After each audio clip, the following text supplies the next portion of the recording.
Hello, welcome back to Switched On, and this is the continuation of our preview of New Star Soccer Manager on the Nintendo Switch, which is coming out on the 31st of January. And today we're going to have a look at the card system in this video and how that all works. So your players in your squad are basically represented by these cards, and you can look at any of them in more detail. So this is a more detailed view of this player, Jason OK. And you've got some details at the top, his age, position, and then some stats in the middle. It says a current rating of 35, a potential rating when you apply training cards to get to 44. A happiness level, contract, which is got 44 matches left, and a value in the transfer market, which is 15,500 gold coins. And then at the bottom there's his more detailed stats, so skills, tackling technique, dribbling, pace and strength.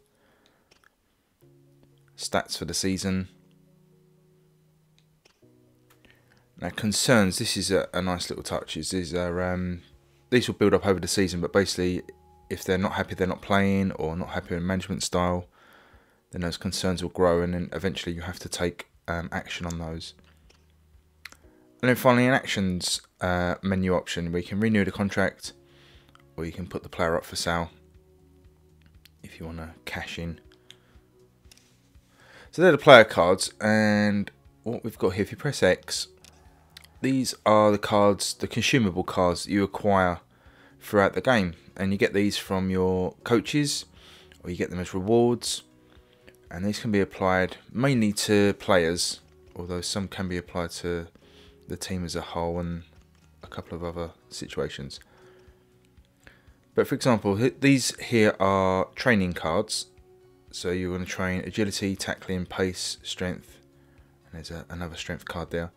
And you can see underneath the energy bar on the card, and that's what it will take out of the player if you apply that card to them. So for example, if I apply this tackling card to a player,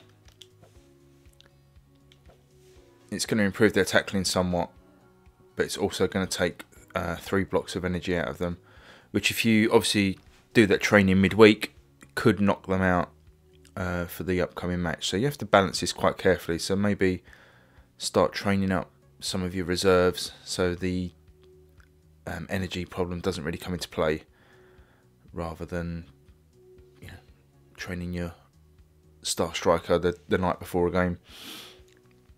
So to add a training card to play, just hold down the A button, and you just, while you're holding it down, just drag it on. So you can see here, I'm not going to drop it yet, but you can see if I'm looking at this player here, Jason OK, look at the top, energy low. That means he hasn't got enough energy to do the training.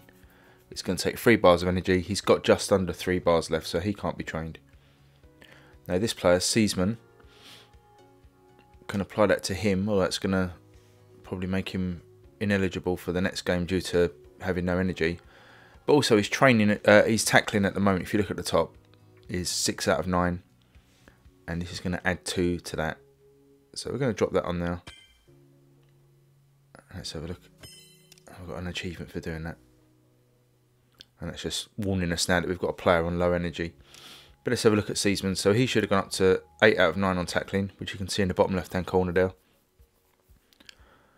But what it has done is really knock his energy down. So just to show you again, we could apply an energy card to him. So if we go back into cards of X, we've got these different levels of energy refill. So it's 1 block, 2 block, 3 block, 4 blocks that they can recover. So we could, for example, drop this 3 block energy drink onto Seasman, and you see there his energy's gone back up to just over 3. So we've trained him and helped him recover, so he's improved as a player. We also have this meeting card. This is when, like the stat I showed you a little while ago, the player concerns, there's 4 different sorts of concerns that a player can have, and you can use this card, the meeting card, to drop it on a player or a team or staff, and it will reduce their concerns. So as those concerns build up, you can get to a crossroads with a player who will either demand to be in the team or demand a transfer, or before it gets to that, you can drop this meeting card onto them and hopefully hold a meeting and resolve the problems. So I think that is going to do for the quick overview of how the player cards work. Hope that helps, and stay tuned for more videos on New Star Manager as we build up to that release date of the 31st of January. Catch you later. Bye.